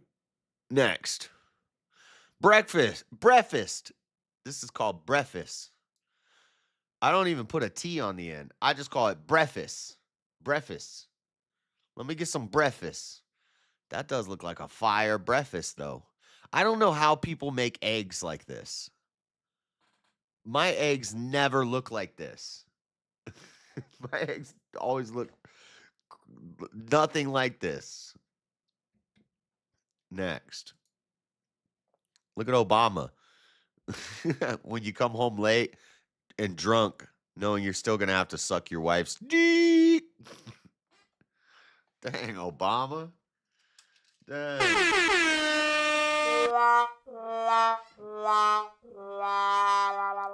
They did look like fake eggs, huh? Next. Jango Fett, bounty hunter. Boba Fett, bounty hunter. Ed Fett, accounting.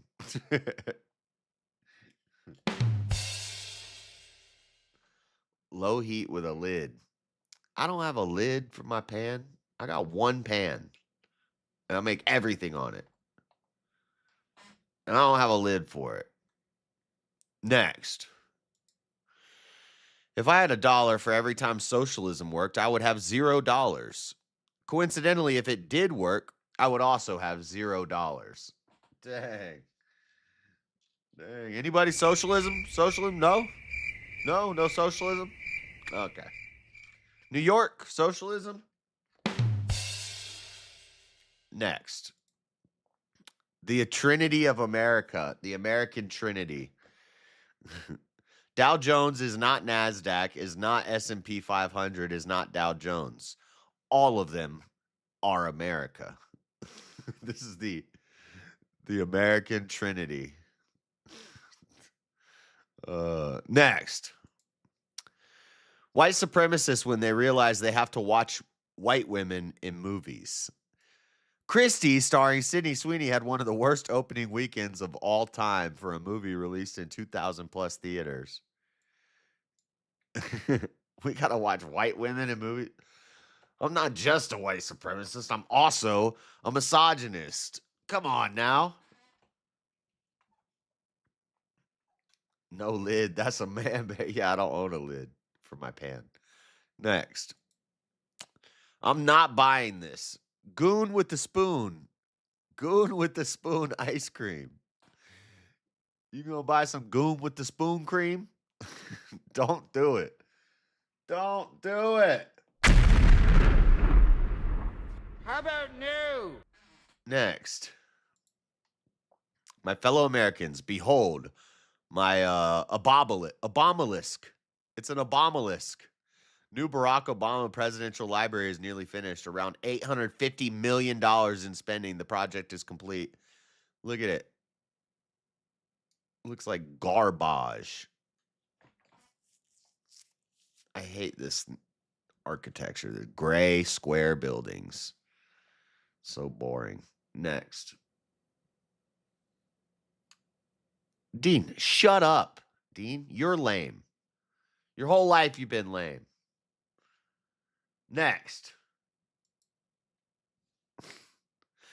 It's 2075 and my Neuralink glitches out and I get to see the beautiful night sky for 13 seconds without ads. It's been 17 years. Dang. I don't have a sound effect for that. Oh, here's Neuralink. Neuralink. 17 years of Neuralink.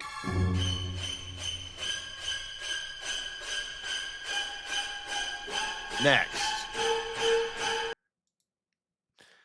Look at this baby. I cry less than a Democrat. Hey, let's go, baby. Let's go, little baby. It's a man, baby. Dean, tell me more about what you think about my sound effects and my memes. Dean, tell me more about it. Tell me, what do you think about my sound effects and my memes? What do you think, Dean? It doesn't matter what you think. Next. The problem isn't 42 million people losing Snap. It's that 42 million people are on Snap. Very true. Very, very true. No offense, but it sounds like some fucking commie gobbledygook. Next. You smell like your brother's balls. What the hell? What the? Next. Welcome to New Yorkistan. There you go. Statue of Liberty, put on the burqa. Oh, there's this AI video. I don't have it in my reels, but it's like a blue-haired lesbian girl with a sign that says Zohran Mamdani just got elected, and it's an AI video, and all these like Muslim guys surround her, and they walk up to her, and they cover her up with a burqa in a full like hijab. Yep, that's what you voted for. Next. First taste of winter arrives today. Too much of the United States. Oh, first taste of winter arrives today to much of the United States thanks to an early season Arctic blast. Look at this winter. Look at this winter storm front. What am I looking at? Why are you gay? Beta. That's a beta storm front. What the?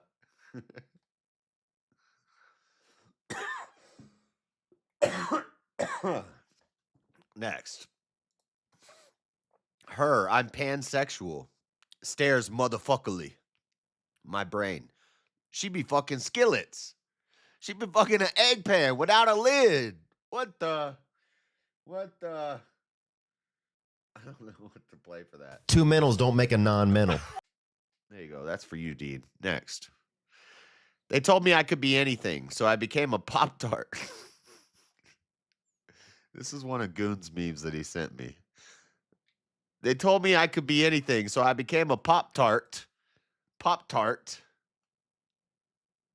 That's not how you spell Pop-Tart, by the way.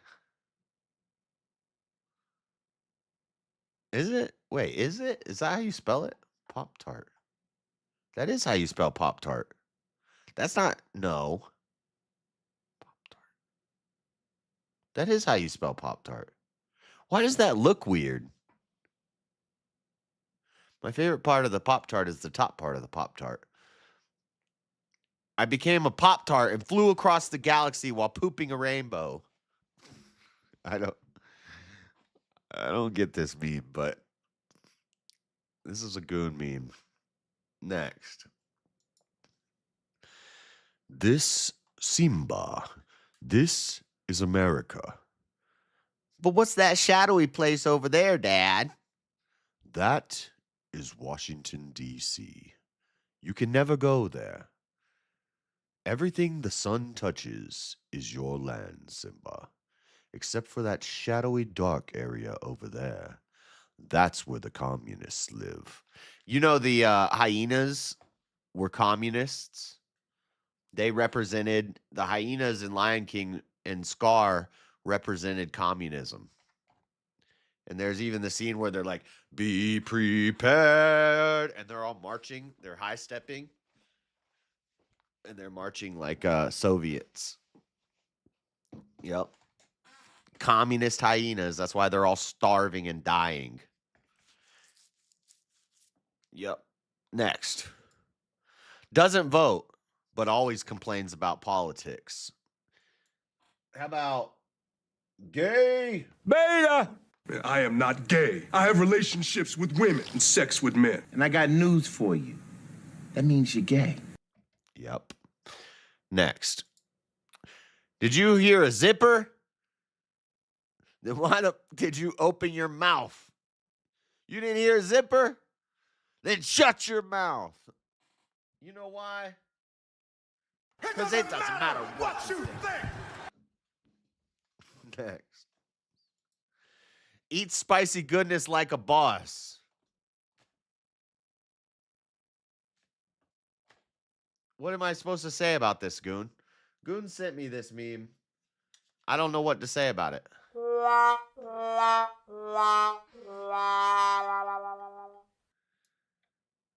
Apparently, this is from an old Wendy's commercial. I don't know. I don't know what to do with this meme. But that's it for the meme.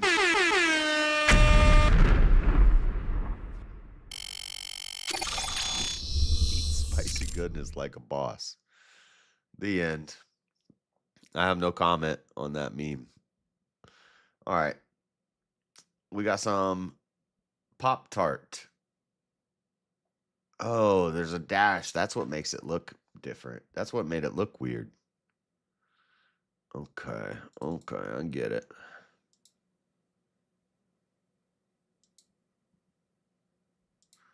One moment.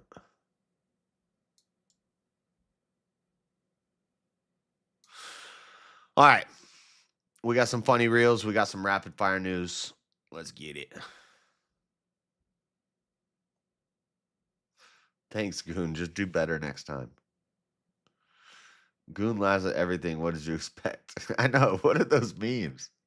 He sent the Pop-Tart cat one and the eat spicy goodness like a boss one. Dang. I almost want to not. Well, that's all right.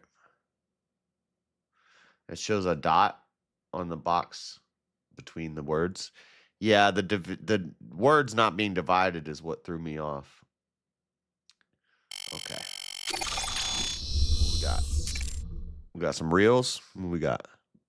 7 things that men do to upset women. Number 1, lie. Number 2, be honest. Number 3, not talk. Number 4, talk too much. Number 5, not show emotions. Number 6, be too emotional.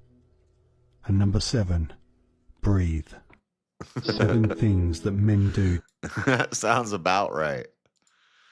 What else? Oh, this was funny. Give a damn what. Shut up. Why would I give a damn what shape the motherfucking earth is? Why would I give a fuck about some shit like that? I will have no choice but to still live here and pay bitch ass bills. Shut up. Why would I give a damn what shape the motherfucking earth is? Why would I give a fuck about some shit like that? He's just trying to convince her the earth is flat. It's the earth. They're going to destroy the earth. I still got to pay my fucking bills. All right. Let's watch these crazy people on their sober retreat. But really make sure you get, really zapped. Get zapped, right? Get zapped into laughter. This video reminded me that I need to relapse. This is a sober retreat. Laughter is our drug at my sober hike rave. Okay. All right. This one's good. In a pinch, if you have to, you can turn your ordinary dishwasher into an air conditioner. Let me show you how. First, you're going to take a piece of cardboard. Here, hold this. Move it up and down. It's that simple. In a pinch, if you have to, you can turn your ordinary dishwasher into an air conditioner. Let me show you how. First, you're going to take a piece of cardboard. Here, hold this. Move it up and down. It's that simple. You get it? You get it? The woman's the dishwasher. You get it? All right. Here you go. This is a gay ghost hunt. The gay ghost hunter. We're on the hunt for gay ghosts. Come on. I think your lifestyle is supernatural. Hey, boo. You heard that? You heard that? The previous owners said there used to be a hole in the wall. Oh! Delete the switch. Delete the switch. He then got ghost glory hold. What the? All right, that's enough of that. Rapid fire news. Look through some headlines here. Shots fired from 4 News, Utah. Shots fired at Border Patrol agents in Little Village, Department of Homeland Security. Chicago, shots were reportedly fired at U.S. Border Patrol agents during immigration enforcement operations in Little Village Saturday afternoon. Department of Homeland Security said agents were conducting immigration enforcement operations near 26th Street and Kedzie Avenue when an unknown man driving a black Jeep fired shots at the agents and drove off. DHS further alleges a group of people also threw a paint can and bricks at border control vehicles. Dude, start locking them up. We just got to start locking them up. That's it. Bottom line.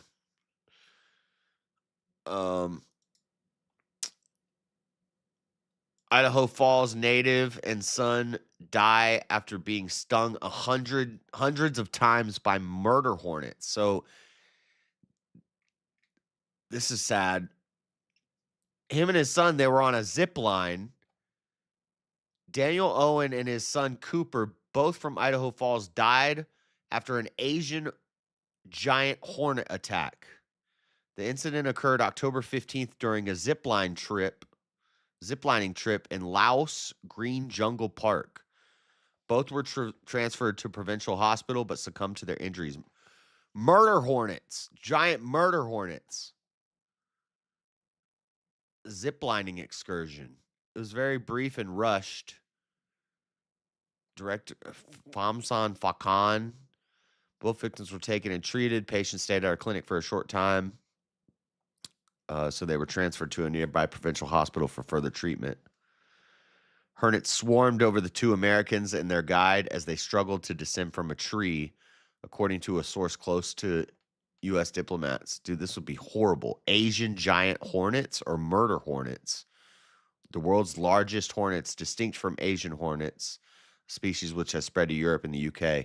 Remember we had the murder hornets in America? That's sad. It's a crazy story.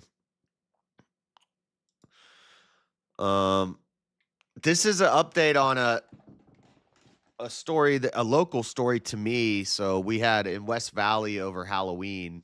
West Valley is like Little Mexico in Utah, in Salt Lake City. It's where all the little Mexican gangsters and all the illegals, they all live over there in West Valley.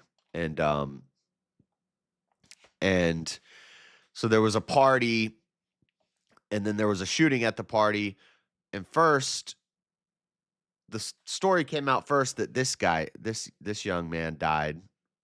17-year-old kid, he died. He got shot. Then later there was an update that another girl also was shot and she died.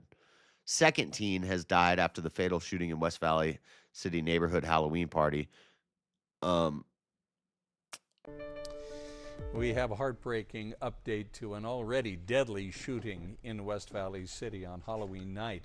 The 15-year-old girl who was shot along with a 17-year-old boy has died. Police announced her passing this afternoon.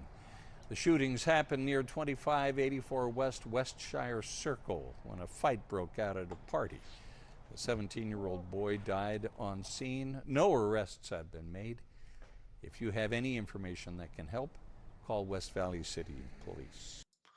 And nobody knows who it is. It's totally, and the family's like, well, he wasn't involved in gangs and blah, blah, blah, or anything like that. Like, I can almost guarantee you that I know what happened. It was some dang essays. I guarantee it. I'll bet my bottom dollar.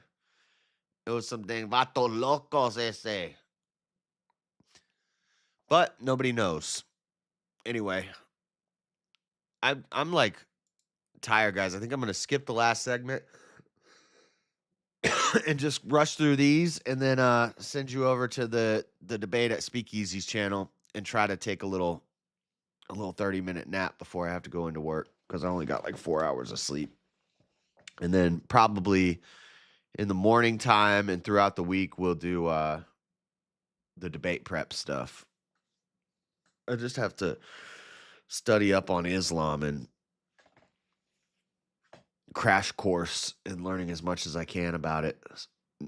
You know, it's hard to do it with the open panel, but I can review more debates, and do some research in the Quran and write down my notes and stuff. But unknown object crash near Area 51 fuels cover-up claims. Is this from the story? This object of unknown origin that fell from the sky and crashed just near Area 51. And tonight, the public is still in the dark. So that crash was quickly covered up, both literally and figuratively.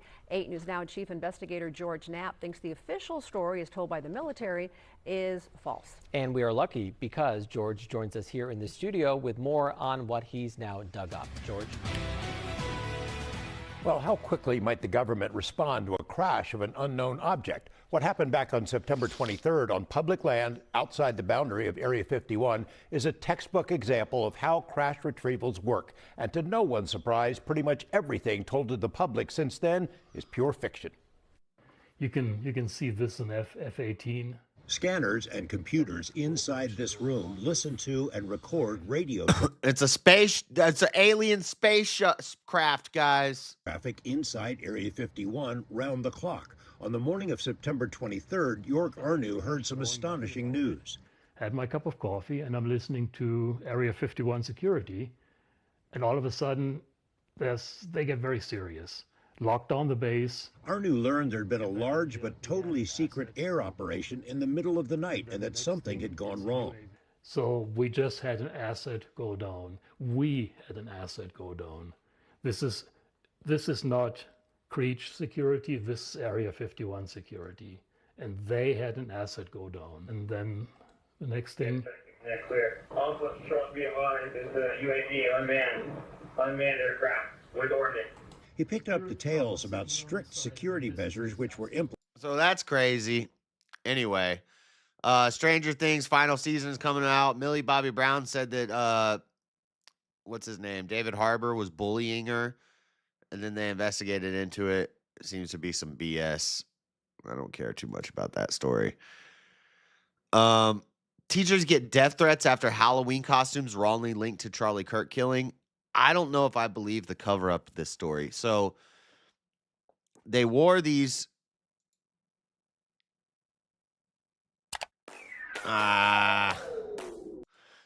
shirts with blood on the side, white shirts with black lettering, says problem solved, and it had like blood on the neck. And the picture got out. Everybody freaked out and said, this is it. Now, when I see that, it's a white shirt. It says problem solved, and it has blood all on one side of it. Everybody saw this and they said, that's obviously a shot at the Charlie Kirk situation. Now, they say that they did this before, that they wore these shirts before, the year before. I don't know if I believe that. I think they're trying to cover their tracks. It seems a little tone deaf to me. But Vail School District says that was not the teacher's intent and that those shirts have been worn before, as shown in this photo from October 31st, 2020. Okay, so this is the picture that's going around that they're saying, look, they wore the shirts last year. So it has nothing to do with Charlie Kirk. They wore the same shirts last year. Look, we have this picture that says October 31st, 2024. Dude, I could edit this into a picture in about 15 seconds. I don't know if I believe it. It looks too on the nose. But they're saying that they've worn the shirts before. I think they're just trying to cover their ass. I don't know if I believe that. I don't know if I believe that. But anyway, also Charlie Kirk update. Erica Kirk is requesting that Tyler Robinson's trial be shown publicly. She said he was assassinated in public. His trial shouldn't be any different. So Erica Kirk is requesting from Utah judges to what's it called? Forecast? No, not forecast. To show all of Tyler Robinson's trial publicly. Urges judges to allow cameras in the murder trial for his husband's. That's a typo, dude. Get an editor. Erica Kirk urges Utah judges to allow cameras in the murder trial for her husband's accused killer. Get an editor. Charlie Kirk was publicly assassinated in Utah Valley. The judge in the case approved civilian clothing for the suspect, but restricted media coverage. Supreme Court rejects call to overturn decision legalizing same-sex marriage in the U.S. Some judge from, I believe it was Kentucky. Yep. Supreme Court refused an appeal from an ex-Kentucky clerk who didn't want to issue a marriage license to same-sex couples. In 2015, the High Court ruled in a case that same-sex couples have a constitutional right to marry, legalizing same-sex marriage in the U.S. And this Kentucky clerk doesn't want to give them marriage licenses, and the Supreme Court is rejecting a call to overturn that. So that sucks. Last but not least, Sydney Sweeney doubles down. Everybody's saying she's definitely a white supremacist now because in this interview. Were you surprised by the reaction? GQ interview, which are always set up interviews. They ask her about the Gene ad, and she's like, I do what I want. She basically says, I do what I want. Action. The reaction definitely was a surprise, but it was, I love jeans. All I wear are jeans. She's not wearing jeans in the interview, by the way. I mean, I feel like I've got a lot of weight on my shoulders. Sydney superiority. I've always believed that I'm not here to tell people. Joke about genetic superiority. I've always believed that I'm not here to tell people what to think. I think that it's just figuring it out day by day. Yeah. I'm still learning. The people define who I am. It just motivates me to meet this time. I don't care about this ET thing. Anyway, I thought this had the maid clip that we're looking for. But that's pretty much it. She asked her. I know what I value. I know that I'm a. She asked her, "Isn't it insensitive for you to do this?" And she's like, "Well, if I want to say something, I'll say it." And everybody's on Twitter, on X is like, "Yep, white supremacy confirmed."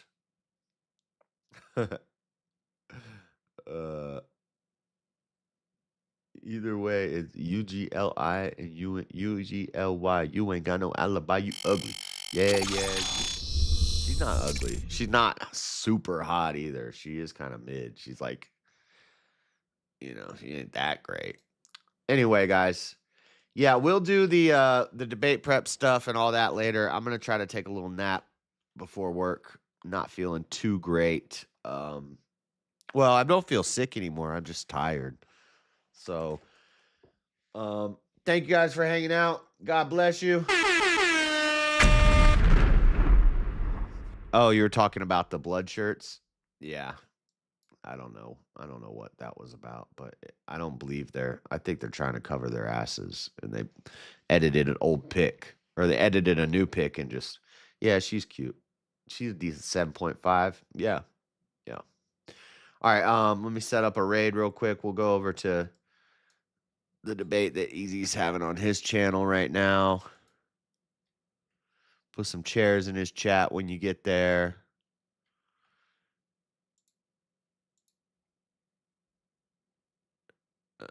Where the heck is it?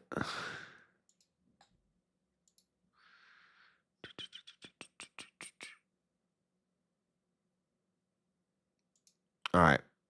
And I will see you guys maybe in the morning, maybe tomorrow night. I'll probably just go to sleep when I get home, and then maybe we'll do another stream tomorrow night for like 2 hours. But God bless you guys. Thank you for hanging out. I'll see you later. It's the Dreaded Conservative Show, Monday night, kicking the week off right. The world's a crazy place. I just report on it. If you like it, tell a friend. If you hate it, tell everybody. We out. Peace.